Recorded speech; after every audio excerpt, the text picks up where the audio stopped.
Buongiorno, my Italian readers and fans. Brian Keene here. I was asked to tell you about one of my earliest nightmares. In fact, I have written about one of my earliest nightmares in this book, The Triangle of Belief, and I'm going to read you an excerpt from that right now. The earliest nightmares I remember having were of a disembodied hand that would crawl into my room at night. I know the source of this nightmare. It was from a television commercial for the phone book that featured a disembodied hand and the slogan, "Let your fingers do the walking." It generated several bad dreams for me up until about the age of 5 years old. The shadow people were something very different. I can't tell you when I first began seeing them, but I can tell you how these encounters always played out. In the middle of the night, I would be awoken by a mechanical sound. I was fully conscious, but unable to move. I lay there in bed, alert but paralyzed. Then, the shadow of a chicken would appear at my bedside and start pecking me. I know that sounds ridiculous, but that's what it was. A normal-sized chicken with no discernible features. It had no feathers, no eyes, no face. It was all black, a true shadow. And it would peck me with its black beak, and I couldn't do shit about it.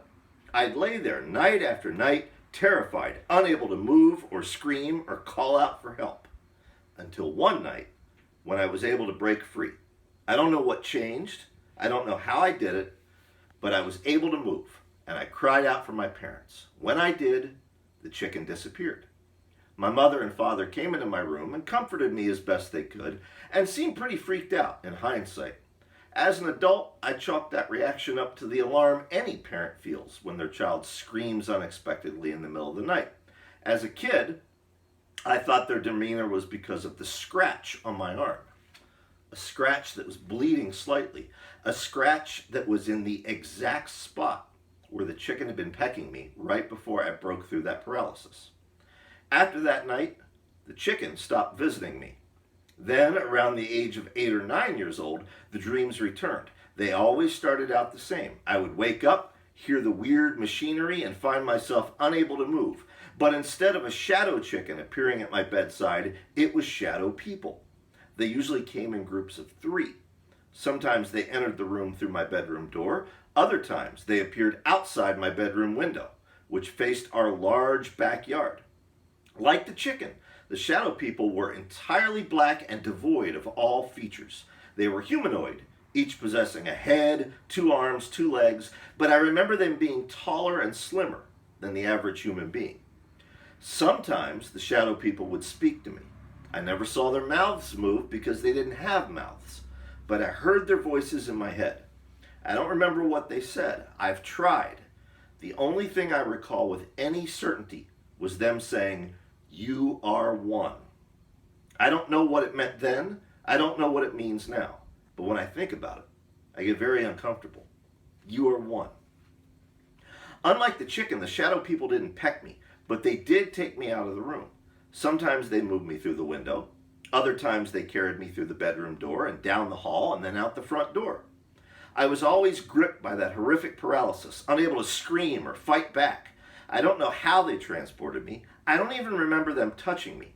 I have vague recollections of floating flat on my back, arms and legs stiff. I can't remember where they took me or what happened next. In the end, I would always wake up back in my room, drenched in sweat, but finally able to move, except for one time. During that exception, I remember being outside in the woods, still surrounded by the shadow people, still floating. I recognized the area. We were in the forest behind my neighbor's house. We were crossing over a little stream where I often caught frogs and crayfish in the daytime. There was a bright light ahead of us, and they were leading me toward it. I don't know how, but like I did with the chicken, I was suddenly able to break the paralysis. I struggled free, fell in the creek, and shouted as loud as I could. Like the chicken, the shadow people disappeared. I knelt there in the cold water, gasping and blinking. I yelled again. My neighbor's light went on. They came out, and my father soon rushed across the street and took me home. Everyone assumed that I must have been sleepwalking, right out the door and into the creek. There was a precedence for this. I sleepwalked quite often as a child, and I still do to this day. But the visits from the shadow people stopped around the time I was 12 years old.